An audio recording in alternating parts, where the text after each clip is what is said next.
Lucknow Samajwadi party कार्यालय पर अखिलेश यादव ने महिला सभा के साथ की बड़ी बैठक। इस सरकार में छोटी छोटी बेटियों के साथ अत्याचार बढ़ रहा है। बीजेपी पुलिस प्रशासन से झूठे लाभ लेना चाहती है कि चुनाव कैसे जिताएगी। सबसे ज्यादा महिलाओं पर उत्पीड़न शोषण इस सरकार में हो रहा है। आने वाले समय में सपा सरकार बनेगी तो स्त्री समृद्धि सम्मान योजना लाकर महिलाओं को सम्मान देने का काम करेगी। सरकार बनने पर गरीब महिलाओं को 3000 देने का काम करेगी। आने वाले समय में महिलाओं को 1090 और सशक्त मजबूत बनाने का काम करेंगे। सपा सरकार में जिस तरह से हमने पुलिस हेडक्वार्टर बनाने का काम किया था, मौका मिला तो महिलाओं के लिए भी काम होगा। बीजेपी के दबाव में इलेक्शन कमीशन ऐसा फैसला ले रहा है। आपने देखा कुंदरकी में उस समय सीसीटीवी में जो रिकॉर्ड हुआ है उसे निकाल ले पुलिस। जो माफियागिरी कराई जा रही है उसका खुलासा हो जाएगा। कुंदरकी में पुलिस के बड़े बड़े लोग प्राइवेट ड्रेस में वोट डाल रहे थे जब अमेरिका जैसा देश बैलेट से वोट डलवा रहा है। सुनने में आया है मेरठ का चुनाव 2019 का, उस टाइम कई मशीनें खराब हो गई थी, पर्ची फोटोकॉपी करा कर दी जा रही थी। अखिलेश सरकार में बैठे कुछ अधिकारी हार्टलेस हो गए थे। एक बात जान लो, जो दूसरों के लिए गड्ढा खोदता है वो खुद गड्ढे में गिरता है। कौन सा अलाइनमेंट तय करेंगे? वो क्या कह रहे थे? भाषण सुन रहा था मैं उनका कि इन्हें अलाइनमेंट नहीं जानते हैं। अरे पखनपुरा तक समाजवादियों का बनाया हुआ है, वो गांव का नाम नहीं बता सकते। हमारे मुख्यमंत्री इतने पढ़े लिखे हैं कि वो कह रहे थे कि वो अलाइनमेंट नहीं बनाए और जमीन एक्वायर नहीं की थी। कौन समझाता है इन्हें? पता नहीं कौन समझा देता है इन्हें। किससे ट्यूशन ले रहे हैं? कौन अधिकारी है जो ट्यूशन दे रहा है इन्हें? मैं आपको बताना चाहता हूं इतने लोगों के सामने, और लाइव जाइए बात। जिससे ट्यूशन ले रहे हैं मुख्यमंत्री जी, उस टीचर को तुरंत हटा दें। उसी का तो पैसा क्या? क्योंकि कोई भी सरकार तब तक टेंडर नहीं कर सकती जब तक 50% से ज्यादा जमीन की सहमति या मुआवजा न बढ़ जाए। तो जब सहमति पे दस्तखत हो गए, मुआवजा बढ़ गया, तब मैं टेंडर कर पाया। और टेंडर दिया था सबसे प्रतिष्ठित देश की कंपनियों को। इन्होंने मानकों को गिरा करके, सड़क को खराब कर करके अपने लोगों को ऑब्लाइज करने के लिए, आप पता कर लो किन ठेकेदारों को काम मिला है। अपने लोगों को ऑब्लाइज करने के लिए किया।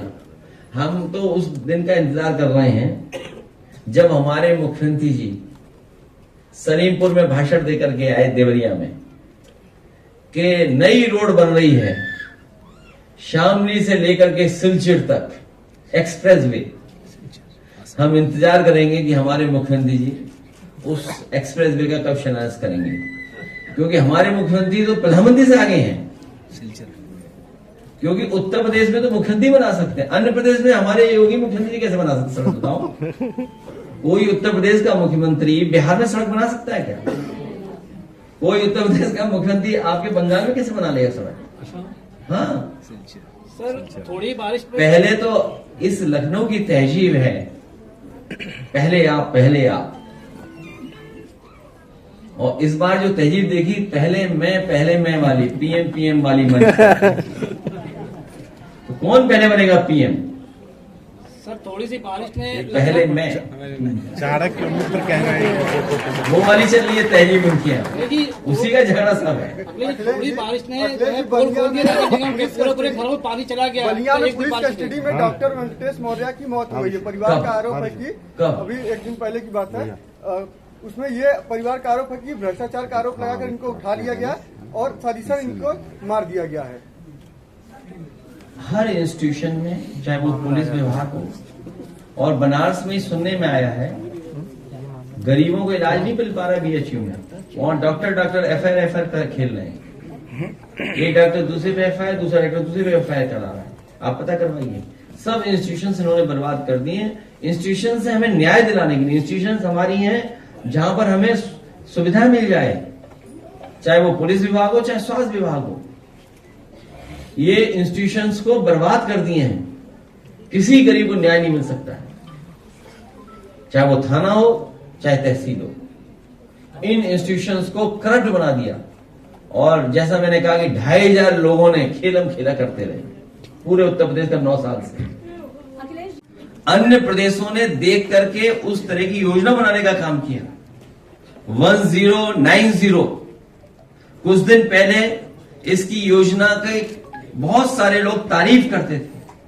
उस योजनाओं को खत्म करने के लिए बजट और तमाम असुविधाएं पैदा की, जिसके कारण 1090 उतनी इफेक्टिव नहीं बची जितनी इफेक्टिव थी। आने वाले समय में महिलाओं की सुरक्षा के लिए हम लोग 1090 और सशक्त कर करके और मजबूत बनाने का काम करेंगे। हम सबने बैठ करके ये भी याद किया, पंचायती राज में आरक्षण लागू करने का काम समाजवादियों का नेताजी का फैसला था। उसका परिणाम ये हुआ कि बड़ी संख्या में महिलाएं प्रधान और पंचायती राज के अलग अलग स्तर पर चुनाव जीत करके आई। सदस्य भी बड़े पैमाने पे बनी, जिला पंचायत अध्यक्ष भी बड़े पैमाने पे बनी। अगर किसी ने पॉलिटिकल सशक्तिकरण और उनको आगे बढ़ाने का काम किया तो समाजवादी लोगों ने आरक्षण देकर के बढ़ाने का काम किया। और हमें उम्मीद है कि जब 27 में सरकार समाजवादियों की बन जाएगी और जब महिला आरक्षण लागू होगा तो बड़े पैमाने पर संगठन की महिलाओं को भी चुनाव लड़ने का मौका मिलेगा। रजिस्ट्रेशन हुआ करता था, जमीन की रजिस्ट्री हुआ करती थी, उस समय रजिस्ट्री की फीस को कम करने का काम समाजवादी सरकार में हुआ था। ऐसी तमाम सुविधाएं योजनाओं चलाने का काम किया था। आने वाले समय में अगर पुलिस में स्ट्रक्चरल चेंज भी करना पड़ा, आने वाले समय में स्ट्रक्चरल चेंज भी अगर महिलाएं जो पुलिस कांस्टेबल उनको काम करने के लिए करना पड़ा, तो समाजवादी सरकार में जिस तरीके से हम लोगों ने पुलिस हेडक्वार्टर बनाया, तो महिलाओं की सुरक्षा के लिए भी अगर कोई बड़ा फैसला लेकर के हम लोगों को काम करना पड़ेगा तो वो काम करने का काम हम लोग करेंगे। एक बार फिर संगठन के लोगों को बहुत बहुत धन्यवाद और बहुत बहुत बधाई देता हूं।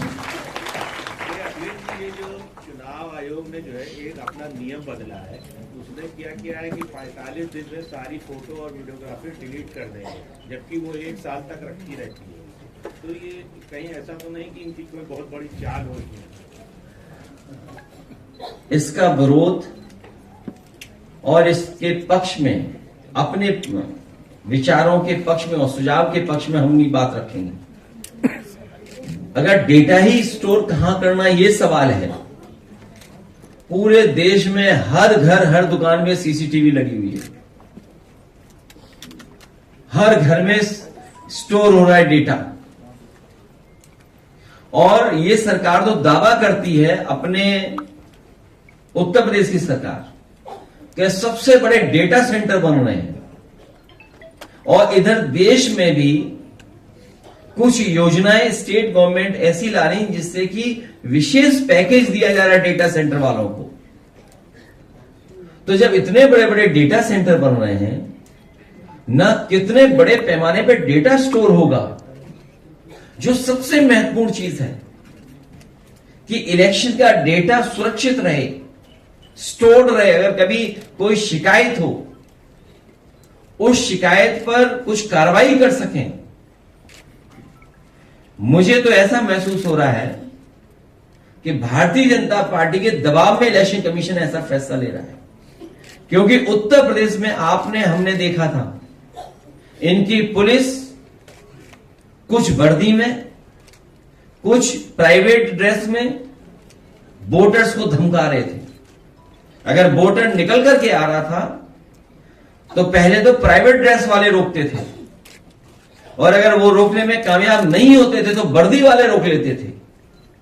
और एक ऐसा समय हमने देखा, हम उन अपनी माताओं बहनों को बधाई देना चाहते हैं, जब पुलिस का अधिकारी रिवॉल्वर तान रहा था तो हमारी माताएं घबराई नहीं, बहनें घबराई नहीं।